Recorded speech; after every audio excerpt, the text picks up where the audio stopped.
যিটো নিৰ্বাচনী কাৰ্যালয় উদ্বোধন কৰা হৈছে আৰু আমাৰ আগৰ যিটো পৰিৱেশ আছিল দেখিছে চামাগুৰিত যেনেকৈ বিজেপিৰ জয় জয়ময় হৈছে ইয়াতো একেই হ'ব আৰু মানুহখিনি যিটো সঁহাৰি বা মানুহবিলাক যিবিলাক যিটো উৎসাহ আহিছে আমি ইয়াত আশা কৰিব পাৰি যে আমাৰ ইয়াত ZPCটো জয়ী হ'ব লগতে পঞ্চায়তৰ প্ৰতিনিধি প্ৰায়বিলাকে জয়ী হ'ব আৰু আপুনি দেখিছে যিটো পৰিৱেশ সৃষ্টি হৈছে আমাৰ মামায়ো কৈছে যে এইবাৰ চামাগুৰিৰ উপৰি বিজেপি দখলত আহিব বিধানসভা তো মামা যিবিলাক কথা এনেই নকয় মামাৰ কথাবিলাক সদায় যে গ্ৰাছৰুট লেভেল ৰিপৰ্টৰ ওপৰতহে কয় আৰু সেইটো ওপৰত আমিও পাই আছোঁ যে এইবাৰ আৰু চামাগুৰি আৰু উপৰি বিজেপিৰ দখলত আহিব তাৰ আগতে পঞ্চায়তটো আমাৰ মানে অহাটো নিশ্চিত হৈছেই প্ৰায় বহুত জেগাত আমাৰ কিছুমান প্ৰাৰ্থী বিনা প্ৰতিদ্বন্দ্বিতাৰে জয়ী হৈছে তেনেকৈ মোৰ নিজা পঞ্চায়ততো মানে কেইবাজন সদস্য তাৰপিছত আঞ্চলিকৰ সদস্য বিনা প্ৰতিদ্বন্দ্বিতাৰে জয়ী হৈছে গতিকে ভাল হ'ব ৰিজাল্ট ৰূপহীয়া সমষ্টিত মিটিংবিলাকত মানুহ ভাবিছে কিন্তু পিছত বহুত কম পায় কি কাৰণে চাওক আপুনি আগৰ মিটিংবিলাক চালে এতিয়া মিটিংবিলাক চালে পাৰ্থক্য দেখা পাব আগত মানুহ বহুত বেছি বহুত হৈছিলে কিন্তু বহুত কম পোৱা গৈছিল কিন্তু এতিয়া মানুহ তাতকৈ অকণ কমিছে কিন্তু এতিয়া মানুহখিনি যিখিনি আহিছে সেইখিনি বিজেপিক ভোট দিম বুলি আহিছে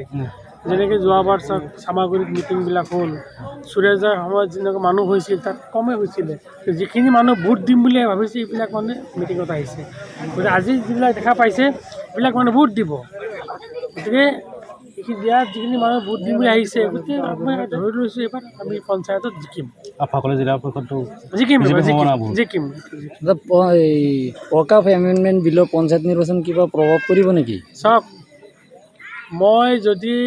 মাটি দখল কৰি আছোঁ ৱাকফ বৰ্ডৰ তেনেহ'লে ৱাকফ বিলটো পাছ কৰিলে মোৰ গাত লাগিব আৰু কংগ্ৰেছৰ ভাগা নেতাই ৱাকফ বৰ্ডৰ মাটি দখল কৰি বহি আছে গতিকে সিহঁতে এতিয়া চিন্তা হৈ গৈছে যে মাটিটো এৰি দিব লাগিব গতিকে ৰাইজক উচতাই দি ৱাকফ বৰ্ডৰ যিটো বিল আহিছে বিলৰ এগেইনষ্টে ৰাইজক নিবৰ কাৰণে চেষ্টা কৰিছে কিন্তু ৰাইজেতো বুজি পায় ৰাইজে জানে যে সিহঁতে ইমান বছৰ আমাক কি দিলে ঠগবাজি কৰি গ'ল আমাক মানে যিবিলাক মানে ভাল ৰাস্তাত লৈ নগ'ল গতিকে এতিয়া ৰাইজে সিহঁতৰ কথা নুশুনে ৱাকফ বৰ্ডটো ভালকৈ পঢ়ি চাব ৱাকফ বৰ্ড লিখা আছে কি এতিয়া চাওক ৱাকফ বৰ্ডত কৈছে যে আমাৰ ইয়াত মানে নন মাইনৰিটি মেম্বাৰলৈ সিহঁতৰ সৰহ হৈছে হয়নে আপুনি চাওক যিকোনো এটা মিটিঙেই হওক সভাই হওক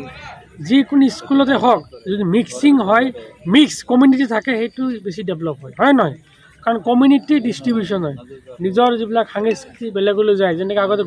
আগতে কংগ্ৰেছৰ দিনতে এটা স্কিম আছিলে যে ইণ্টিগ্ৰেশ্যন বুলি নেশ্যনেল ইণ্টিগ্ৰেশ্যন বুলি প্ৰগ্ৰেমেই আছিলে যে বেলেগ কমিউনিটি একলগ হৈ নিজৰ কমিউনিটি সাংস্কৃতিবিলাক ডিভাইড কৰিব লাগে জনাব লাগে বেলেগক কিন্তু আগতে কংগ্ৰেছৰ দিনত আঁচনি আছিলে এতিয়া সিহঁতে কিয় বিৰোধী কৰি আছে তাৰ বিৰোধী কৰাৰ কাৰণটো সেইটোৱে যে সিহঁতৰ দখলত থকা মাটিখিনি কি কৰিব লাগিব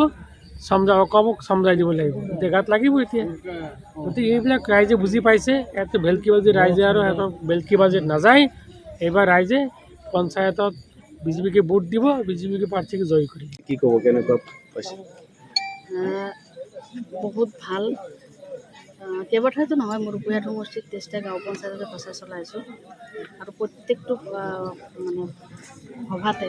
ৰাইজৰ বিপুল সঁহাৰি আছে এইবাৰ সংখ্যালঘু ৰাইজ ওলাই আহিছে উন্নয়নৰ স্বাৰ্থত যি বিজেপি চৰকাৰে যিবিলাক উন্নয়নমূলক কাম কাজ কৰিছে সেইবিলাকৰ ধাৰা ধৰি পূৰ্ণ ৰাখিবৰ কাৰণে আজি সংখ্যালঘু মানুহ ওলাই আহিছে আৰু বিজেপি দলক সমৰ্থন কৰিছে আৰু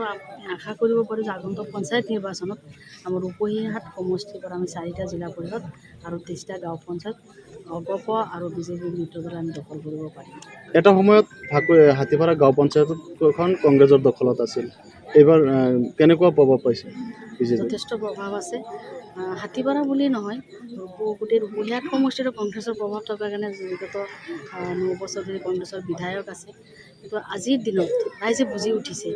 বিজেপি চৰকাৰৰ যিবিলাক উন্নয়নমূলক কাম কাজ সবকা সাথ সবকা বিকাশ সবকা বিশ্বাস নীতিৰে যেনেকৈ বিজেপিয়ে দলখন আগুৱাই লৈ গৈছে আৰু চৰকাৰৰ যিবিলাক উন্নয়নমূলক কাম কাজ চলি আছে কাম কাজৰ প্ৰতি ৰাইজেও সঁহাৰি জনাইছে ৰাইজৰ এটা বিশ্বাস হৈছে যে আগন্তুক দিনতো বিজেপি চৰকাৰে আমাৰ সংখ্যালঘু ৰাইজৰ কাৰণে ৰাইজৰ উন্নয়নৰ কাৰণে ভাল কাম কৰি যাব আৰু সেইকাৰণে আজিৰ দিনত